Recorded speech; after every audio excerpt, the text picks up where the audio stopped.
Halo semuanya, kali ini kita akan membahas mengenai komunikasi visual dalam bisnis. Kalau sebelumnya kita berbicara tentang komunikasi tertulis, komunikasi lisan, nah kali ini akan kita bahas adalah komunikasi visual dalam bisnis itu seperti apa. Oke, yang pertama adalah kita perlu mengetahui pengertian dari si komunikasi visual itu sendiri. Jadi, komunikasi visual ini adalah proses penyampaian informasi atau pesan yang menggunakan media sehingga dapat digambarkan dan terlihat oleh panca indera penglihatan. Jadi, contohnya komunikasi visual ini adalah iklan, kemudian apa ya? Ya biasanya iklan, kemudian baik itu di media cetak maupun media elektronik. Nah, jadi secara harfiah, komunikasi visual ini biasanya lebih kepada sesuatu yang bisa dilihat dengan kasat mata, baik itu dilihat dari komposisi warna, tulisan, gambar, kemudian juga ukuran huruf, kemudian juga gambar-gambar dan juga warna-warna yang memang masuk ke dalam komunikasi visual itu sendiri. Nah, kemudian di sini juga dikatakan komunikasi visual ini sangat penting untuk merek yang bertujuan membangun hubungan yang berbasis kepercayaan dengan audiensnya. Nah, kenapa dianggap harus mampu membangun kepercayaan dengan audiensnya? Karena komunikasi visual ini sangat tumbuh cepat gitu ya dengan diperkirakan pada tahun 2022 kemarin itu video ini mewakili 80% konten yang dihasilkan di internet.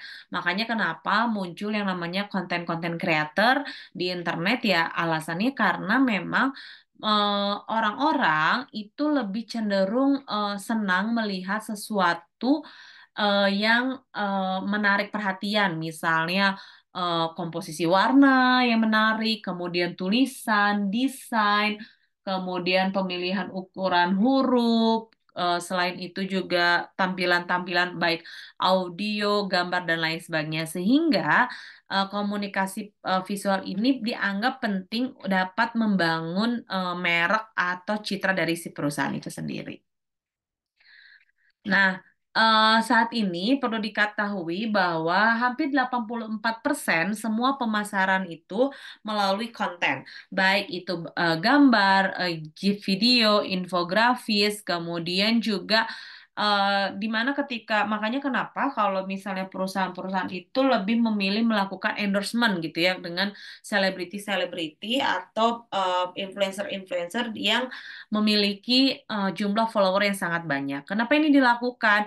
Karena dianggap dengan menghasilkan gambar atau video yang sangat menarik, maka itu bisa meningkatkan jumlah penjualan produk di perusahaannya. Makanya kenapa tidak jarang perusahaan ini justru mengalami keuntungan lebih pesat dengan melakukan pemasaran online dibandingkan pemasaran offline. Karena kan kalau ke pemasaran offline kita harus sewa tempat, kemudian belum lagi orang-orangnya belum tentu mau beli, hanya lihat-lihat, kemudian juga promosinya juga hanya melalui lisan.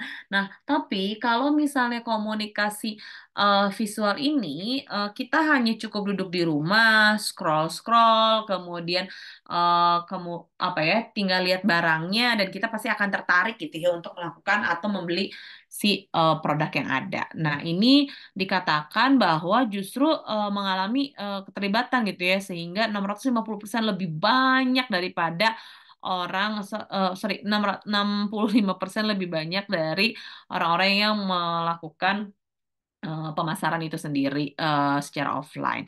Makanya kenapa branding komunikasi visual ini adalah bagian penting dari bisnis atau organisasi manapun. Kenapa dianggap bagian penting dari bisnis atau organisasi manapun ya? Karena ada pesan-pesan yang bisa dipadu-padankan, bukan hanya secara tulisan, tapi juga pemilihan warna, komposisi warna, font, ukuran, kemudian juga apa ya? Kalau bisa dikatakan juga ada videonya gitu ya, ada eh, konten di dalamnya, bisa bercerita ataupun hal-hal yang membujuk para halayak atau publik untuk membeli produk tersebut seperti itu. Nah, kenapa sih dilakukan yang namanya memilih komunikasi visual dalam bisnis? Nah, memilih komunikasi visual dalam bisnis ini merupakan salah satu bentuk branding. Nah, branding ini digunakan untuk menciptakan identitas visual yang unik. Contoh, katakanlah apa ya, iklan yang unik itu. hmm, Mungkin ini sudah menjadi mindset di teman-teman semua ketika mendengar kata tenggo, gitu ya. Wafer tenggo, tenggo, rapi apa ratusan gitu ya. Jadi dikatakan seperti itu. Atau misalnya ketika kita dengar nada atau suara dari Walls gitu, atau dari Campina kita tahu oh kalau ini ada merek es krim atau misalnya ketika provider kita tahu oh itu Telkomsel gitu ya. Nah, hal-hal yang seperti ini adalah membuat komunikasi visual orang menjadi tertarik. Atau yang paling sederhana merek Nike. Merek Nike cukup dengan tanda checklist, dia tidak ada kata-kata sama sekali, hanya berupa simbol checklist, orang sudah paham kalau itulah produk Nike. Begitupun juga dengan produk Apple, cukup dengan melihat ada Apple tergigit, orang sudah tahu kalau itu adalah produk Apple. Nah, kenapa? Karena gambar yang dihasilkan atau komunikasi visual yang dihasilkan oleh sebuah perusahaan itu menjadi branding dan mudah diidentifikasi oleh halayak. Kemudian yang paling penting adalah mudah diingat itu. Cukup dengan hanya gambar orang sudah tahu misal itu merek Puma atau cukup dengan logo tertentu kita sudah tahu itu produknya apa. Nah, memang dikatakan alasan memilih komunikasi visual ini adalah lebih kepada untuk mudah diingat sehingga para publik atau halayak paham hanya dengan melihat gambar atau visual yang disajikan dalam sebuah iklan. Bahwa, oh, ini adalah produk ini, oh, ini adalah merek ini, seperti itu. Oke, di sini ada yang disebut dengan teori komunikasi visual. Nah, teori komunikasi visual ini sebetulnya lebih kepada memadukan unsur-unsur desain grafis seperti kreativitas, estetika, efisien, dan komunikatif. Kenapa? Ini gunanya adalah untuk menarik perhatian dan menciptakan media komunikasi yang efektif. Nah, kenapa harus menarik perhatian dan menciptakan media komunikasi yang efektif? Karena kalau misalnya kita bisa menyajikan komunikasi yang efektif, media yang efektif, maka audiens pun akan tertarik. Ketika audiens sudah tertarik, maka otomatis itu akan apa ya? Akan membuat audiens ini mudah mengingat produk kita yang tadi disampaikan itu. Makanya penting sekali ketika kita mau membuat konsep visual harus dipikirkan masak-masak seperti apa ya? Makna dari logo tersebut apa, makna dari gambarnya seperti apa, makna dari warna seperti apa, makna dari hurufnya itu seperti apa. Ini juga perlu dipertimbangkan. Kenapa perlu dipertimbangkan? Karena ini harus dapat menarik perhatian publik dan publik harus jadi ingat ketika melihat gambar, tulisan, warna, dan logo dari apa yang kita gambarkan.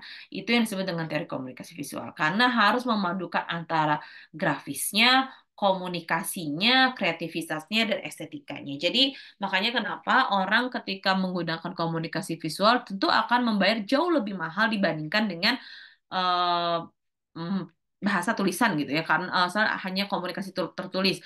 Kalau komunikasi tertulis cukup dengan tidak banyak kata tapi menggunakan kata-kata yang efektif. Tapi komunikasi visual itu memadukan berbagai macam unsur dan aspek di dalamnya. Seperti itu. Next, nah komunikasi visual ini penting untuk reputasi brand. Ada dua, satu membangun identitas merek gitu ya.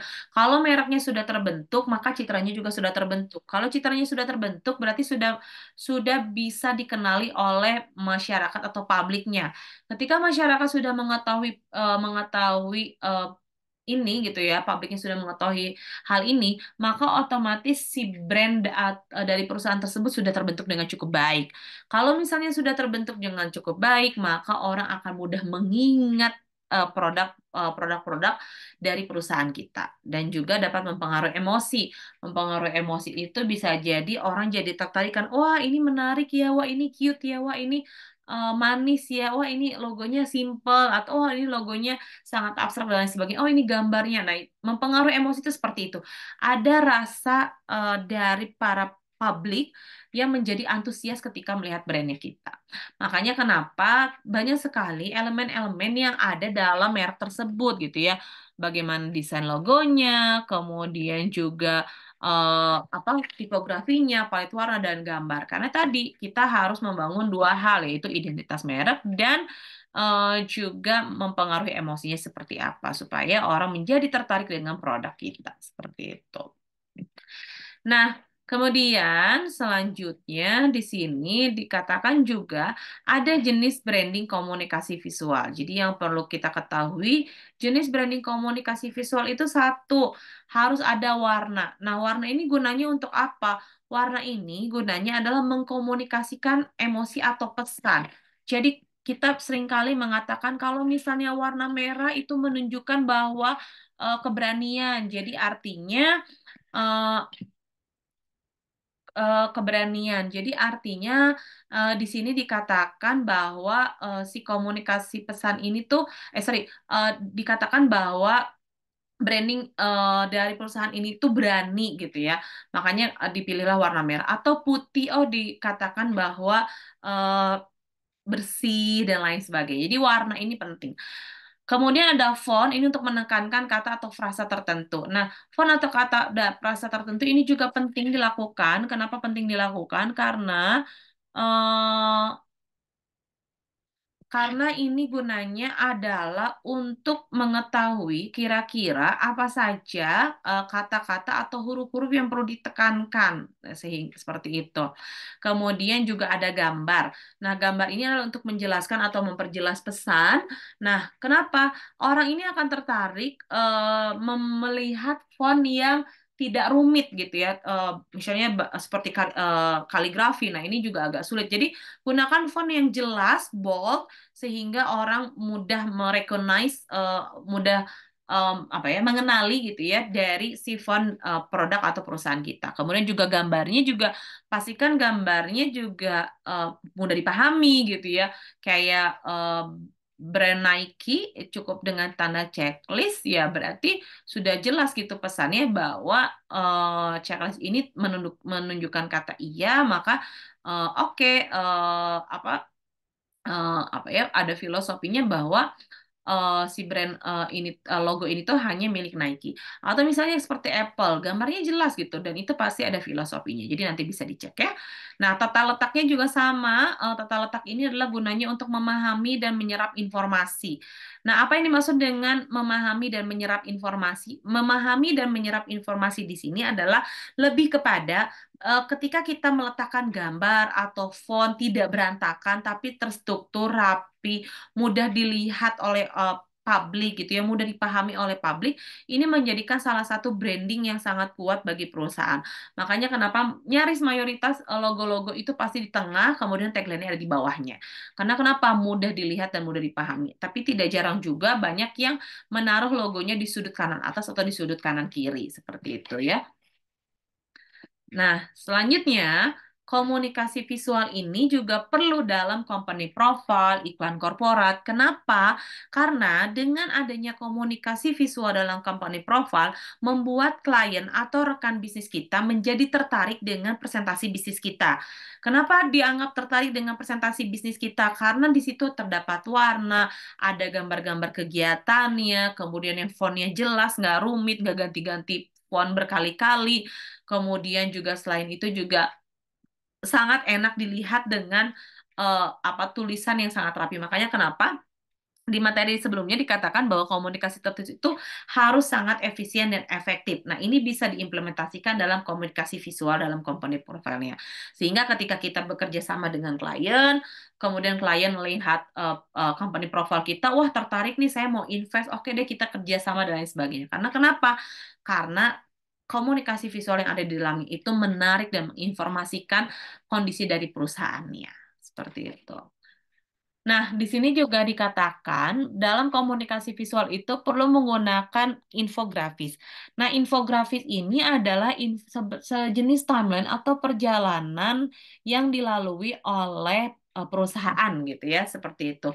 Biasanya ini harus sangat-sangat terstruktur, dirancang dengan baik, kemudian meningkatkan visibilitas merek secara online.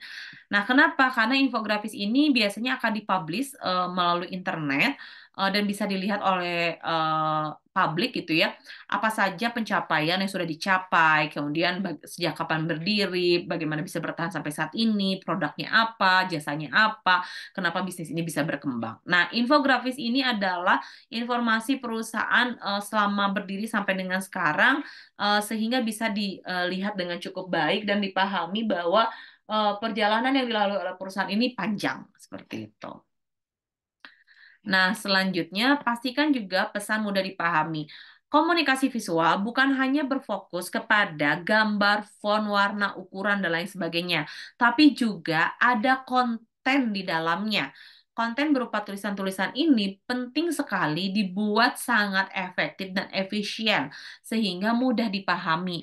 Kenapa harus mudah dipahami? Kalau misalnya mudah dipahami oleh halayak, mudah dipahami oleh publik, maka otomatis itu juga akan menjadi mudah untuk diingat oleh calon customer atau publik gitu. Karena semakin mudah dipahami, mudah diingat, maka masuk ke dalam bawah sadar calon konsumen atau publik sehingga orang akan apa ya?